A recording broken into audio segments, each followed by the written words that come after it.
नमस्कार, आप देख रहे हैं देवभूमि में हूं आपके साथ कीर्ति बिंदल और बुलेटिन का आगाज महत्वपूर्ण खबर के साथ कर रहे हैं। 22 अप्रैल से उत्तराखंड की प्रसिद्ध चारधाम यात्रा शुरू होने वाली है और पिछले साल चारधाम यात्रा में रिकॉर्ड तोड़ तीर्थयात्री पहुंचे थे। पिछले साल की चारधाम यात्रा से उत्साहित उत्तराखंड सरकार तैयारियों को फिनिशिंग टच दे रही है और मुख्यमंत्री पुष्कर सिंह धामी 17 फरवरी को चारधाम यात्रा की तैयारी की समीक्षा बैठक भी लेंगे। चारधाम यात्रा की तैयारियों पर सीएम पुष्कर धामी ने न्यूज़ वन इंडिया के विशेष संवाददाता सुदीप जैन से एक्सक्लूसिव बातचीत की है। सुनिए मुख्यमंत्री ने क्या कुछ कहा है। हमारे साथ उत्तराखंड के मुख्यमंत्री पुष्कर सिंह धामी जी हैं। इस वर्ष चारधाम यात्रा 12 दिन पहले पूर्व शुरू हो रही है। मुख्यमंत्री जी के कार्यकाल में ही यात्रा ने ऑल टाइम का रिकॉर्ड बनाया था। 46 लाख यात्री आए थे, व्यवस्थाएं भी कम पड़ गई थी। मुख्यमंत्री से लेकर सरकार ने बहुत प्रयास किए और यात्री भी सकुशल गए। हालांकि चार धामों में कुछ अव्यवस्थाएं भी दिखी। हमारे साथ बातचीत करने के लिए मुख्यमंत्री जी हैं। सर, इस बार चारधाम यात्रा समय से पहले शुरू हो रही है, एक बड़ी चुनौती भी है और आप भी कई मंचों पर कह चुके हैं कि बीते वर्षों का भी रिकॉर्ड टूटने जा रहा है। तो सर, ये कितना बड़ा चैलेंज होने जा रहा है? नहीं, हमारे सामने चुनौती पिछले वर्ष भी थी और इस वर्ष भी अच्छी यात्रा करने का, पिछले साल की जो यात्रा हुई है उस यात्रा से और अच्छी यात्रा हो, ये हमारे लिए एक चुनौती है। और हमने पिछले वर्ष जो कुछ काम और होने थे यात्रा में, और सुविधाजनक चीज़ें होनी थी, सुरक्षा की दृष्टि से होनी थी, अवस्थापना की दृष्टि से होनी थी, उन सभी पर हम पहले ही हमारी तैयारियां शुरू हो गई हैं और कमिश्नर के लेवल पर, उनके लेवल पर पहले बैठक हो चुकी है और जल्दी ही मैं भी इस पर बैठक करूंगा। और लगातार हमको इस बार भी सूचनाएं जो मिल रही हैं, चारों धामों में इस बार भी बहुत बड़ी संख्या में लोग आने वाले हैं। अभी से बुकिंग इत्यादि होटलों के बारे में जो जानकारियां प्राप्त की जा रही हैं, वो मैं समझता हूं कि गत वर्ष से भी ज़्यादा लोग इस बार यात्रा में आएंगे। सर, आपने कहा है कि पौड़ी जिले को भी चारधाम यात्रा सर्किट से कैसे जोड़ा जाए, इसके प्रयास होंगे, क्योंकि पौड़ी ऐतिहासिक पौराणिक शहर है, गढ़वाल का मंडल भी है पौड़ी। तो सर, पौड़ी को भी क्या इस बार की यात्रा सीजन से जोड़ा जा सकता है या किसी प्रकार श्रद्धालु पौड़ी तक जाएं, इसके लिए कुछ और प्रयास होंगे? नहीं, पौड़ी देखिए हमारा बहुत ही सांस्कृतिक और पौराणिक और पर्यटन के लिए एक प्रमुख केंद्र है। जिस प्रकार की वहाँ की भौगोलिक स्थिति है, जिस प्रकार का वहाँ का मौसम है, वातावरण है, पर्यावरण है, वो हर दृष्टि से चारधाम यात्रा पर्यटन की दृष्टि से बहुत ही अनुकूल स्थान है। इसलिए हमारा प्रयास होगा, मैं पौड़ी में 2 दिन स्वयं वहाँ रहा हूँ और सभी जो भी आगे भविष्य में वहाँ पर इस प्रकार की गतिविधियां हो सकती हैं, पर्यटन के क्षेत्र में जो गतिविधियां हो सकती हैं, यात्रा को पौड़ी की तरफ से भी चलाया जा सकता है, उन सभी पर हमने विचार किया है अधिकारियों के साथ और निकट भविष्य में हमारा प्रयास रहेगा कि यात्रा वहां से भी चले। बद्रीनाथ जी में जोशीमठ एक प्रमुख स्थान है जहां दरारें आने पर 8 एजेंसियां काम कर रही हैं। आने वाले समय में सर, यात्रा में जोशीमठ को लेकर क्या तैयारी होगी और आप लोग जो केंद्र को राहत पैकेज की डिमांड कर रहे हैं वो कब तक फाइनलाइज होगा और ये कितना बड़ा आपको लगता है होना चाहिए, ताकि जोशीमठ, जैसा आपने वायदा भी किया है कि सुरक्षित होगा, सुगम होगा, लोगों की आर्थिकी भी प्रभावित नहीं होगी?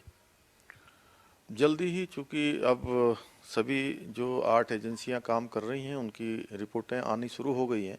उनकी रिपोर्ट आ जाने के बाद अंतिम रूप से उस पर फैसला लिया जाएगा और जो एनडीएमए कंपाइल करके जो रिपोर्ट देगा, उस रिपोर्ट के आधार पर हम लोग कार्रवाई करेंगे और मुआवजे और पुनर्वास को लेकर हम जल्दी ही उसका प्लान कर रहे हैं। हमारा मंत्रिमंडल की भी बैठक होगी, हम उसमें भी चर्चा करेंगे। हम कोशिश करेंगे कि सभी का अच्छा पुनर्वास हो, उचित पुनर्वास हो और जो सबकी ज़रूरत है वो ज़रूरत के अनुरूप हम काम करने के लिए प्रतिबद्ध हैं। और माननीय प्रधानमंत्री जी का भी हमें इसमें संपूर्ण तरीके से उनका भी आशीर्वाद है, उनका भी सहयोग है। उन्होंने कहा है कि जोशीमठ शहर के लिए हर संभव केंद्र की सरकार सहायता करेगी। तो आप थे मुख्यमंत्री पुष्कर सिंह धामी। आपने चारधाम से लेकर जोशीमठ पर अपना प्लान पूरी तरह स्पष्ट कर दिया है कि प्रभावितों की मदद में सरकार कोई कमी नहीं आने देगी और केंद्र में प्रधानमंत्री नरेंद्र मोदी सीधे इस पूरे मामले को देख रहे हैं, लिहाजा किसी को चिंतित होने की जरूरत नहीं है। कैमरा सहयोगी अंजीत के साथ Sudeep Jain, news one India. चलिए आगे बढ़ रहे हैं। काशी के कॉरिडोर की तर्ज पर हरिद्वार के हर की पैड़ी क्षेत्र को भी विकसित करने का प्रस्ताव बुधवार को धामी कैबिनेट में पारित हुआ है। जिस प्रकार शिव भक्तों के लिए महाकाल और काशी का निर्माण कार्य हुआ है, उसी तर्ज पर अब गंगा घाट का निर्माण भी किया जाएगा। मुख्यमंत्री पुष्कर सिंह धामी ने मीडिया से रूबरू होते हुए ये जानकारी साझा की है।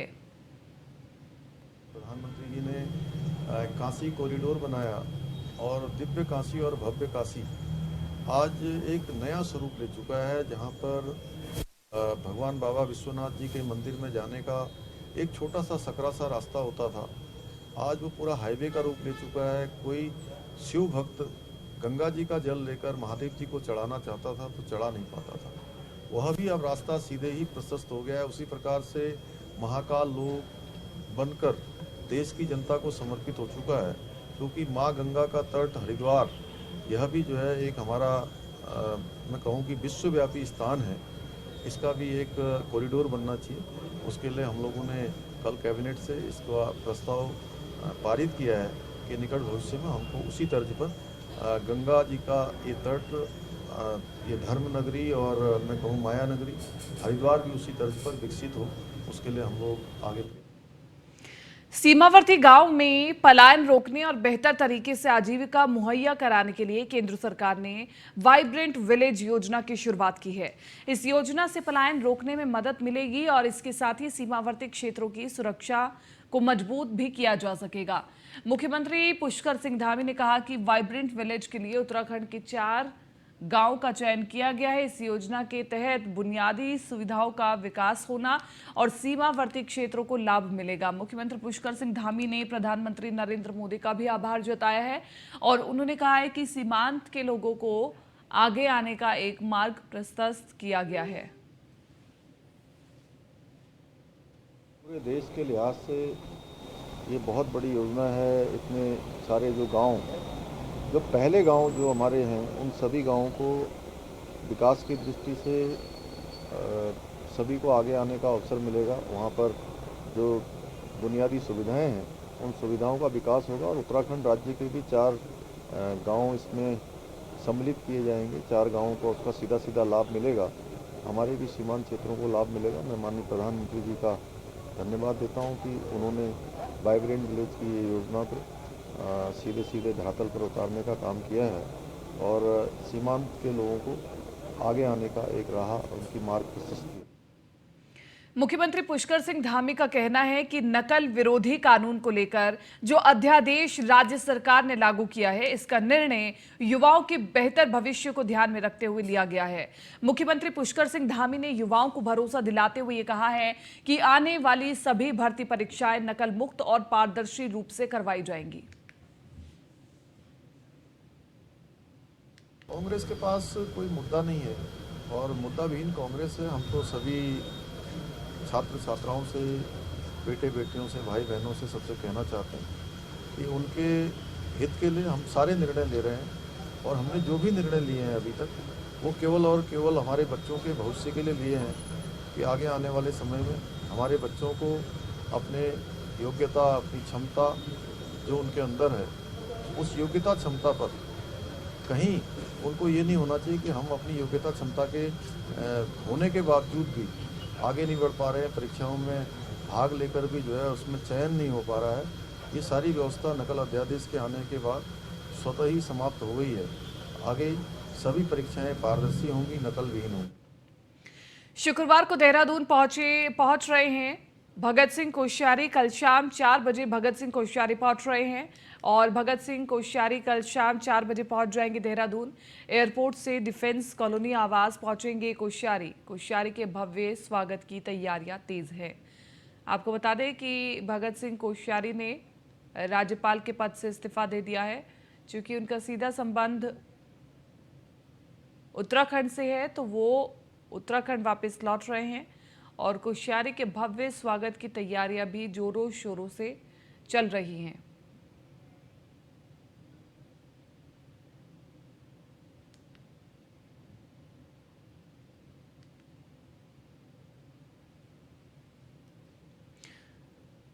उत्तराखंड के पूर्व मुख्यमंत्री हरीश रावत की तबीयत गुरुवार को अचानक बिगड़ गई, जिसके बाद उन्हें मैक्स हॉस्पिटल में भर्ती कराया गया है, जहां डॉक्टरों की टीम ने उनका मेडिकल परीक्षण करने के बाद कार्डियक विभाग में भर्ती कर लिया है।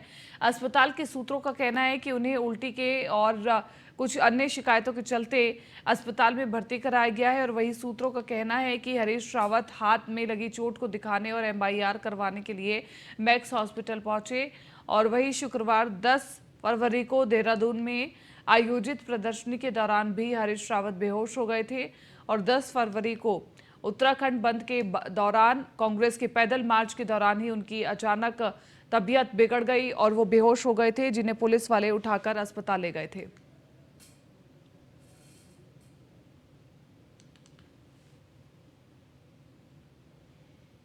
बेरोजगार युवाओं की मांगों को लेकर के कांग्रेस पार्टी लगातार कई दिनों से सचिवालय कूच करने का प्रयास कर रही है, लेकिन पुलिस प्रशासन की पहले ही बैरिकेडिंग के कारण कांग्रेस कार्यकर्ता आगे नहीं बढ़ पा रही हैं। और गुरुवार को भी कांग्रेस द्वारा सचिवालय कूच की कोशिश की गई। इस दौरान प्रदेश अध्यक्ष करण मारा ने न्यूज़ 1 इंडिया के संवाददाता शाहबाज से खास बातचीत की है। लगातार कांग्रेस बेरोजगार युवाओं के साथ अग्रसर है। साथ साथ कांग्रेस पार्टी के प्रदेश अध्यक्ष करण मारा जी मौजूद है। सर, आप लगातार पुलिस मुख्यालय और सचिवालय घेराव कर रहे हैं, क्या कुछ मांगों को लेकर सचिवालय घेराव? देखिए, जिस तरीके से सरकार हटदर्मी अपने रवैये को नहीं छोड़ रही है, परीक्षाएं निरस्त करने के लिए तैयार नहीं है, और कल जिस तरीके से युवाओं पे 307 लगाने की पैरवी सरकार कर रही थी, इनके GD जैसे ऑफिसर जो सबसे बड़े ऑफिसर हैं वो भी कोर्ट में थे। ये साबित करता है कि सरकार की नीयत ठीक नहीं है, क्योंकि जब कोई कातिल वहाँ आता है या कोई बलात्कारी आता है तब GD जैसे ऑफिसर वहाँ नहीं होते हैं। और जिस तरीके से कमजोर परीक्षार्थियों पर 307 लगाने की कोशिश सरकार कर रही थी, उसका हम विरोध कर रहे हैं। और हम चाहेंगे कि ट्रांसपेरेंट व्यवस्था आए ताकि मेहनतकश बच्चों के अधिकारों का हनन ना हो और राज्य में वही लोग ऑफिसर बने, वही कर्मचारी बने जिनमें योग्यता हो। सरकार को भी जमानत दे दी गई है, क्या किस तरीके देखते हैं? देखिए, ये कोर्ट की अनुकंपा है, हम कोर्ट का आदर करते हैं, कानून का आदर करते हैं। कोर्ट ने ये जमानत दी है। सरकार ने तो पूरी तरीके से कोशिश की थी कि वो बंद रहें और 307 जैसे मुकदमे उनको लगे। तो ये थे कांग्रेस प्रदेश अध्यक्ष करण मारा अपने सहयोगी अंजीत के साथ। मैं शाहबाज। उत्तराखंड के उधम सिंह नगर जिले में स्थित भारत के सबसे पहले कृषि विश्वविद्यालय पंतनगर यूनिवर्सिटी में आज 34वें दीक्षांत समारोह का आयोजन किया गया। इस प्रोग्राम में देश के राष्ट्रीय सुरक्षा सलाहकार अजीत डोभाल ने बतौर मुख्य अतिथि शिरकत की। डोभाल को कार्यक्रम के दौरान मानद उपाधि से नवाजा गया और साथ ही 2500 छात्र छात्राओं को उपाधि दी गई। इस मौके पर NSAI अजीत डोभाल ने खाद्यान्न क्षेत्र में भारत और चीन के बीच तुलना करते हुए कई आंकड़ों पर बात की है। और इस दौरान महामहिम राज्यपाल गुरमीत सिंह, कृषि मंत्री गणेश जोशी सहित कई गणमान्य लोग उपस्थित रहे।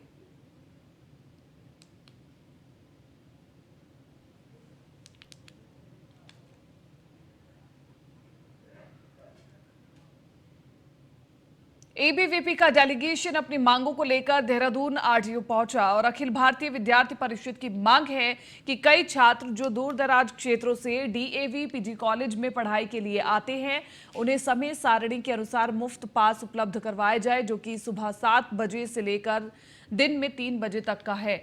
अपनी इसी मांग को लेकर के अखिल भारतीय विद्यार्थी परिषद के अध्यक्ष RTO का कहना है कि अध्यक्ष दयाल सिंह बिष्ट ने RTO को ज्ञापन सौंपा है।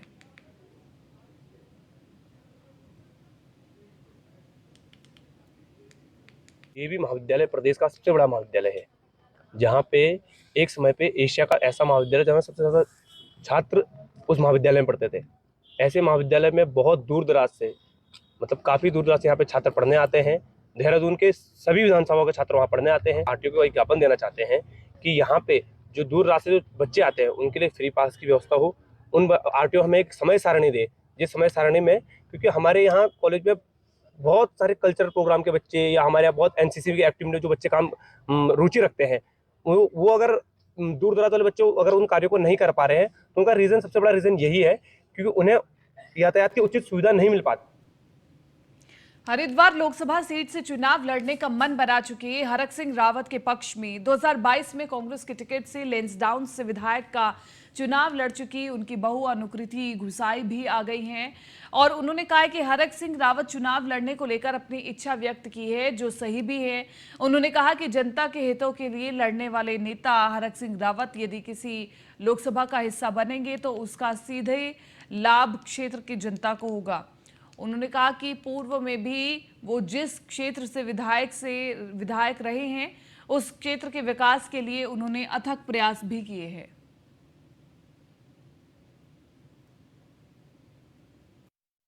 पिताजी के बयानों को, डॉक्टर हरक सिंह रावत जी के बयानों को ढंग से सुनेंगे तो पिताजी ने कहीं ये नहीं कहा कि मैं चुनाव लड़ूंगा। उन्होंने कहा है कि मैं 2024 का चुनाव लड़ना चाहता हूं और कहां से लड़ूंगा ये ऐसा कुछ उन्होंने कहा नहीं है। उन्होंने कहा कि अगर मैं लड़ना चाहता हूं, मैंने ये इच्छा जाहिर की है। और देखिए, हम लोग राष्ट्रीय पार्टी के लोग हैं। अगर पार्टी हाईकमान कहेगी कि आपको यहाँ से चुनाव लड़ना है तो वो जरूर चुनाव लड़ेंगे। तो मैं जरूर चाहती हूँ कि पिताजी चुनाव लड़े। मैं 2022 में भी मैंने यही बात कही कि पिताजी का चुनाव लड़ना इस प्रदेश के लिए बहुत महत्वपूर्ण है। उत्तराखंड के साथ ही देश के मेडिकल इतिहास के लिए आज यादगार दिन है। आज एम्स ऋषिकेश ने ड्रोन के जरिए पहाड़ी जिले टिहरी के लिए दवाई भेजी है। 2000 मीटर की ऊंचाई पर उड़कर ड्रोन ने 29 मिनट में एम्स ऋषिकेश से टिहरी तक 3 किलो की दवाई का पैकेट ड्रॉप किया। एम्स ऋषिकेश उत्तराखंड का पहला संस्थान बन गया है जो ड्रोन से दवाई डिलीवर कर रहा है और इस सफलता से एम्स ऋषिकेश का प्रबंधन खुश है।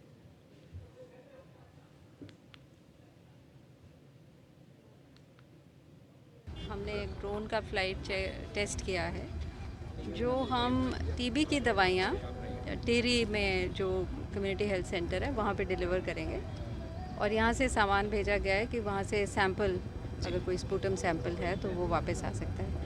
तो इस तरह का सिस्टम हम उत्तराखंड में डेवलप करना चाहते हैं ताकि टीबी के मरीज़ों को दवाई मिलने की सुविधा हो सके।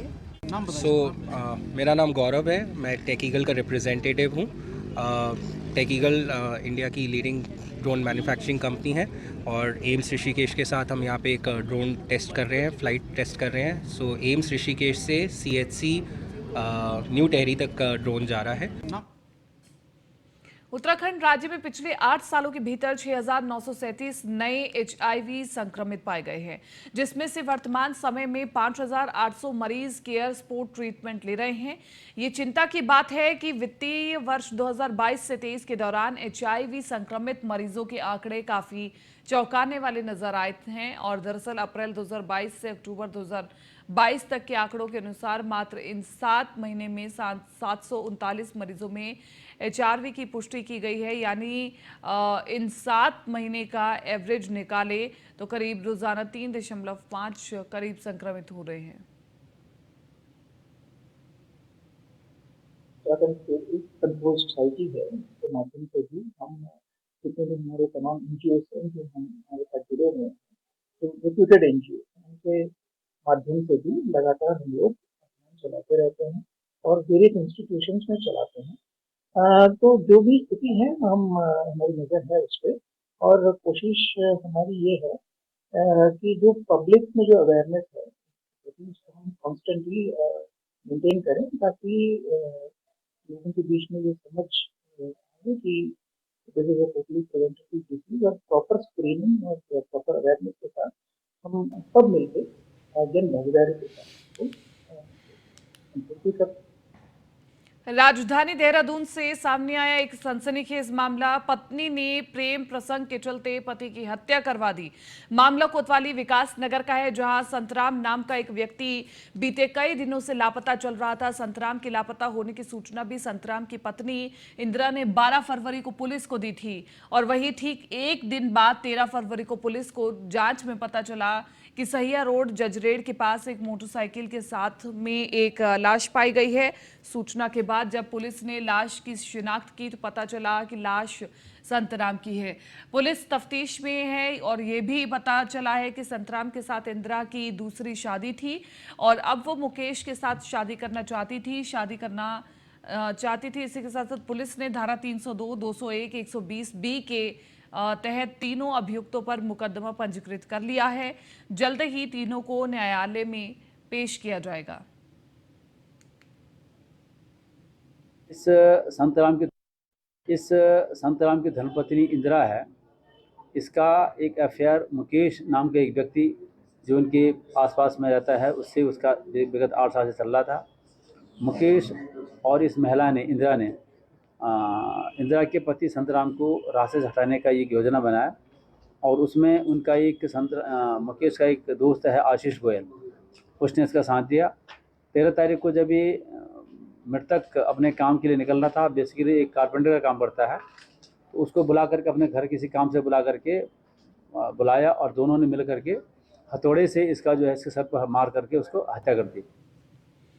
स्वास्थ्य विभाग के सहायक निदेशक डॉक्टर मयंक बडोला का कहना है कि प्रदेश में नशे की लत लगातार बढ़ रही है, जो एक चिंताजनक विषय है, लेकिन दूसरी तरफ इसे रोकने के लिए भी लगातार प्रयास किए जा रहे हैं। डॉक्टर बडोला ने कहा है कि व्यक्ति कभी भी गलत नहीं होता, ऐसे लोगों को ठीक करने के लिए क्या क्या किया जा सकता है, ये महत्वपूर्ण है। इस समय सरकार बड़े व्यापक तौर पे स्कूल्स, एजुकेशन इंस्टीट्यूशंस में लगातार लेक्चर्स, उनके बीच में डिस्कशंस कर रही हैं बच्चों के बीच में कि वो लोग किसी भी तरह इस लत में ना पड़ें। यदि कोई इस लत में पड़ जाए तो उसको कभी भी स्टिग्मेटाइज ना करा जाए, उसको ये ना कहा जाए कि ये गलत व्यक्ति है। व्यक्ति गलत नहीं होता है, अपितु उसको हम लोग ठीक करने के लिए क्या क्या सुविधा दे सके, ये हमें सोचने की जरूरत है। इस समय हमारी उत्तराखंड सरकार द्वारा आप देखेंगे कि नशा मुक्ति को लेके बड़ा व्यापक अभियान चलाया जा रहा है। इसकी लीडरशिप प्रधानमंत्री नरेंद्र मोदी जी। देहरादून में 19 फरवरी को पूरे देश के अलग अलग राज्यों से रिटायर्ड सैन्य अधिकारी एक सम्मेलन और आपसी संवाद करने जा रहे हैं, जिसे लेकर के उन्होंने मीडिया से बात करते हुए कहा कि आज हर तरफ भ्रष्टाचार है, जिसको खत्म करने के लिए सरकार को चाहिए कि वो रिटायर्ड आर्मी अधिकारी को सरकारी विभागों में नियुक्त करे, जिससे कि विभाग में बदलाव हो सके और आम जनता को राहत मिल सके। है राष्ट्रीय सैनिक संस्था, जिसका कि 16वां वार्षिक अधिवेशन इस बार हम देवभूमि उत्तराखंड में हमने इसको करने का फैसला लिया है। और ये एक ऑर्गेनाइजेशन करीबन बहुत पुरानी 22 साल पुरानी ऑर्गेनाइजेशन है, जिसमें कि सैनिक बाहुल्य इसमें सदस्य हैं, बट हर क्षेत्र से, सैनिक के अलावा भी और भी क्षेत्र से जो भी अपने फील्ड में अचीव कर चुके हैं अल्टीमेट, उसके अलावा और क्या करना चाहते हैं, वो लोग भी इसमें शामिल हैं। वैनगार्ड करके उनको हमने नाम दिया हुआ है, उसमें बहुत लोग शामिल हैं, तो वो भी इसमें शिरकत करेंगे। और 19 फरवरी 2023 जो कि रविवार का दिन है, बानियावाला के अठूरवाला क्षेत्र में इसका जो अधिवेशन है वहाँ पर हो रहा है और इसमें पूरे प्रदेशों से लोग बाग आ रहे हैं। 7 दिनों से जेल में बंद बेरोजगार संघ के अध्यक्ष बॉबी पवार और उनके साथियों को बुधवार को सशर्त जमानत मिल गई है। बुधवार रात को सभी लोगों को जेल से रिहा कर दिया गया। सीजेएम कोर्ट ने सभी युवाओं को सशर्त जमानत दी है और कोर्ट ने यह भी कहा है कि बिना अनुमति धरना प्रदर्शन करना ठीक नहीं है और ना ही सरकारी संपत्ति को नुकसान पहुंचाएंगे।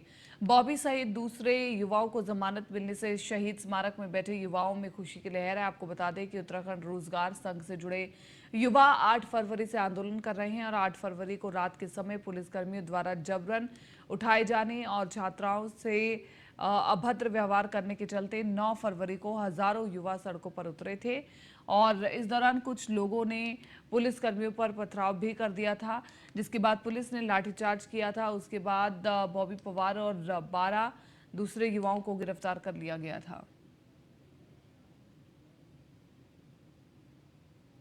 जो देहरादून के बार एसोसिएशन की जो तमाम जो हमारे साथी हैं, जो हमारे सहयोगी हैं, उनका बहुत बहुत आभार कि उन्होंने इस केस को बड़ी सख्ती से लड़ा और आज हम बाहर आ गए हैं। और उसके उपरांत जो हमारे साथी इतने दिनों से हमारे जेल के अंदर रहते हुए भी जिन लोगों ने उम्मीद नहीं तोड़ी, जिन लोगों ने अपनी मांग को नहीं छोड़ा, जो अभी भी अडिग हैं अपनी मांग पर, उनका मैं दिल की गहराइयों से हार्दिक आभार करना चाहूँगा, उनका धन्यवाद करना चाहूँगा कि आप लोगों ने बड़ी कड़ी मेहनत के साथ, संघर्ष के साथ इस मुहिम को जिंदा रखा। भारतीय जनता पार्टी के प्रदेश उपाध्यक्ष कैलाश शर्मा ने नकल विरोधी कानून का स्वागत किया। उन्होंने इस कदम के लिए प्रदेश की धामी सरकार को बधाई दी है। कैलाश शर्मा ने कहा है कि राज्य में प्रतियोगी परीक्षाओं में लगातार धांधली की शिकायतें सामने आ रही थी, जिस पर सरकार ने कार्रवाई करके कई आरोपियों को जेल भेजने का काम किया है। नकल करने वालों और नकल कराने वालों के खिलाफ सख्त कार्रवाई के लिए सरकार अब नकल विरोधी अध्यादेश लेकर के आई है।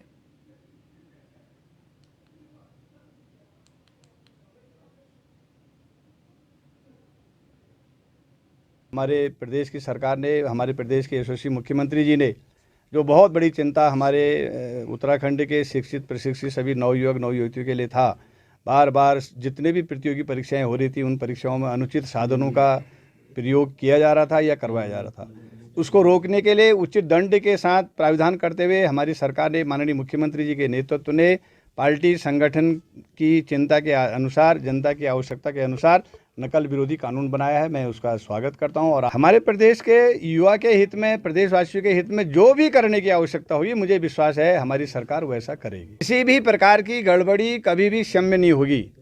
जो भी अनुचित कार्य किसी के द्वारा भी किया जाएगा, किसी भी क्षेत्र में रहने वाला होगा, उसे उचित दंड दिया जाएगा।